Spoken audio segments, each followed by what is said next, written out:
একটি বৌদ্ধ ধর্মাবলম্বীদের দেশে অন্য ধর্মের লোকদের যে সুযোগ দেওয়া হয় তার একটি উদাহরণ হলো হংকংয়ের এই বিমানবন্দরের ছোট মসজিদটি। এখানে ট্রানজিটের যাত্রী বা অন্য সাধারণ যাত্রী যারা ফ্লাইটে এক দেশ থেকে আরেক দেশে যান তারা এখানে নামাজ পড়তে পারেন।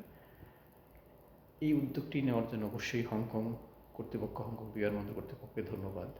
আর মুসলমানদের জন্য এই নামাজের ঘরের ব্যবস্থা করে দিয়েছেন। বেশ ছোট, 30-35 জন একসাথে নামাজ পড়তে পারবেন বা তার চেয়ে একটু বেশি, কিন্তু